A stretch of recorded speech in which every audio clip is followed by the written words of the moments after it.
26वें आईनी तरमीम के हवाले से हुकूमत थोड़ी सी पसपा हुई है, लेकिन सरदस्त हथियार डालने पर तैयार नहीं है। हालांकि इनके पास नंबर पूरे हरगिज़ नहीं, और मौलाना फजलुर रहमान इनको ब्लैक मेल पर ब्लैक मेल किए जा रहे हैं और हुकूमत ब्लैक मेल हो रही है। किसी भी तौर पर मौलाना फजलुर रहमान को अपने साथ खड़ा करना चाहती है। मौलाना फजलुर रहमान इनके साथ खड़ा होने का वादा करते हैं, लेकिन फिर फिसल जाते हैं, खिसक जाते हैं, लेकिन हुकूमत को पकड़ाई नहीं दे रहे।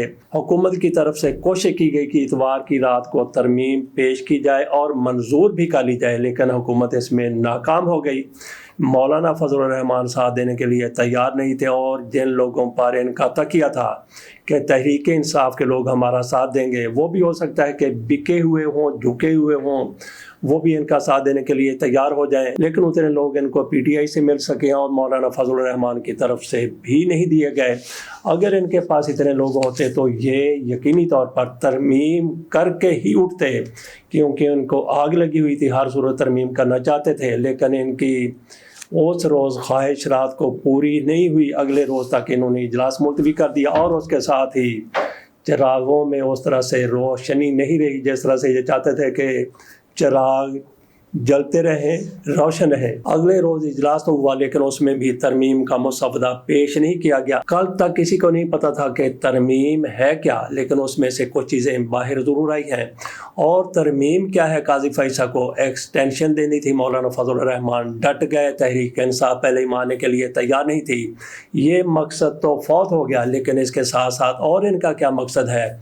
एक और बड़ा मकसद ये है कि हाई कोर्ट में नालायक जजों को लाया जाए, जिनको कोई नहीं पूछता, उनको हाई कोर्ट में ला के बिठा दिया जाए। ये 100% दुरुस्त बात है कि ये हाई कोर्ट में नालायक और बिल्कुल ही झल्ले किस्म के जजों को लाना चाहते हैं, जो इनकी ग़ुलामी करें, इनकी बातें मानते रहें, जिस तरह से चाहें उनसे फैसले करवाते रहें। ये किस बुनियाद पर कहा जा रहा है? 100% दुरुस्त है कि ये हाई कोर्ट्स को बिल्कुल नालायक जजों से भरना चाहते हैं, नालायक जज वहाँ पे भर्ती करना चाहते हैं, आप लोगों को लाना चाहते हैं।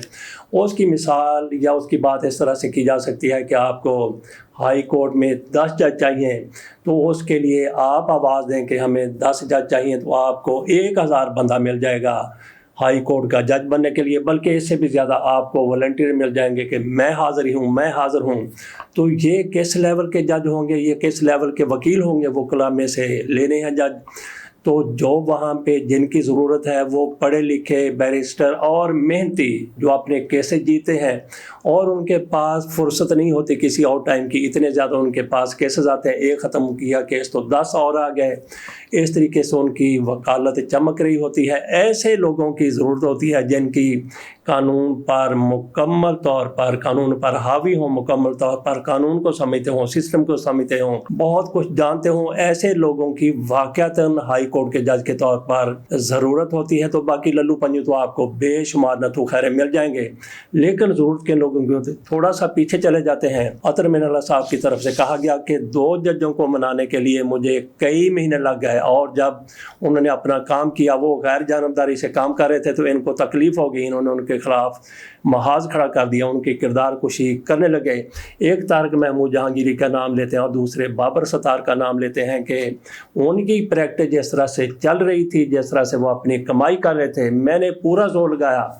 वो हाई कोर्ट का जज बनने के लिए तैयार नहीं थे, लेकिन बड़ी मिन्नतों के बाद उनको मैंने जज बनने पर आमादा किया।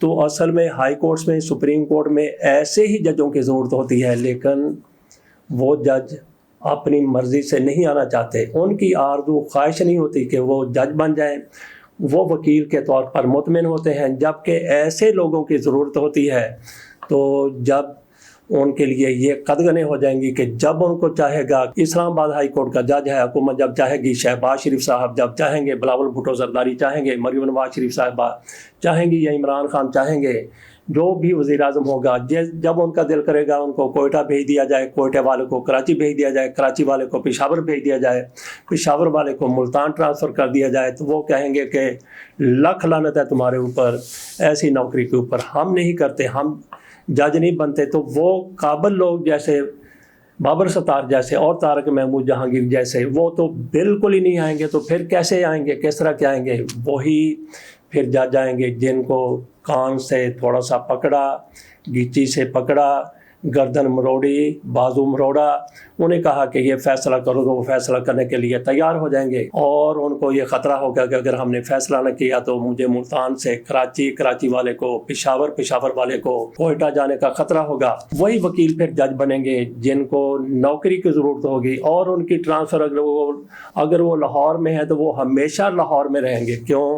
اس لیے لاہور میں رہیں گے کہ انہوں نے اونچی آواز سے بولنا نہیں ہے، جو کچھ ان کو کہہ دیا گیا انہوں نے فیصلہ کر دینا ہے۔ تو دراصل 26ویں آئینی ترمیم میں یہ شک جو رکھی گئی ہے ججوں کا تبادلہ، یہ عدلیہ کو تباہ برباد کرنے کی ایک کوشش، ایک سازش ہے۔ دیکھتے ہیں کہ یہ حکومت اس سازش میں کس حد تک کامیاب ہوتی ہے۔ بہرحال ان کی طرف سے کہا گیا تھا راتوں رات ترمیم کر کے جائیں گے، صبح کے 5 بج جائیں تب بھی ہم ترمیم کر کے اٹھیں گے، یہ مسلم لیگ نون کے لیڈروں کی طرف سے کہا جا رہا تھا۔ لیکن گزشتہ روز عرفان صدیقی صاحب کی طرف سے کہا گیا ہے کہ اس ترمیم میں 8-10 دن لگ سکتے ہیں، جبکہ مولانا فضل الرحمان جو مدار المہام ہے اس معاملے کے، جن کے گرد یہ سارا معاملہ گھومتا ہے، ان کے بغیر ترمیم نہیں ہو سکتی۔ وہ کہتے ہیں کہ ہو سکتا ہے اس میں مہینہ 1.5 مہینہ لگ جائے، اور یہ پھر صاحبان کہتے ہیں کہ اس دوران تو پھر قاضی فیصل صاحب گھر جا چکے ہوں گے۔ مولانا فضل الرحمان کا بیان یہ ہے، جواب یہ ہے، وہ کہتے ہیں کہ وہ گھر جاتے ہیں تو چلے جائیں، ترمیم تو ایک ضابطے کے تحت، ایک قاعدے کے تحت ہونی چاہیے، اس میں سارے لوازمات پورے ہونے چاہیے، لوگوں کو پورا موقع دیا جائے، اس پر ڈسکشن کریں اور اس کے بعد ترمیم کو فائنل کر کے منظور کر لیا جائے۔ یہ مولانا فضل الرحمان کی طرف سے کہا گیا ہے۔ تو جن کو آخر آئی ہوئی تھی، آگ لگی ہوئی تھی، ان کے پاؤں زمین پر نہیں ٹک رہے تھے کہ رات کے 12 بجے ترمیم کر کے اٹھنا ہے، اور پھر ان کو کس طرح سے رسوا ہو کے اٹھنا پڑا، اگلے دن تک اجلاس کو ملتوی کرنا پڑا، اور آج اپنی زبان سے کہہ رہے ہیں کہ 8-10 دن لگ سکتے ہیں، اور اسی زبان سے عرفان صدیقی کہتے ہیں کہ ہمارے پاس لوگ پورے ہیں، ہمارے پاس بندے پورے ہیں، ہمارے پاس نمبر پورے ہیں۔ کہاں سے نمبر آ گئے، کون پورے نمبر کر کے دے گا؟ اور عرفان صدیقی صاحب سے پوچھا جائے کہ کل تک کیا آپ کو پتا تھا کہ مسودے میں کیا لکھا ہے؟ عرفان صدیقی کہتے ہیں مسودہ پہلے کسی کو نہیں دکھایا جاتا، یہ تو پارلیمنٹ میں پیش کیا جاتا ہے، پارلیمنٹ میں سامنے رکھا جاتا ہے۔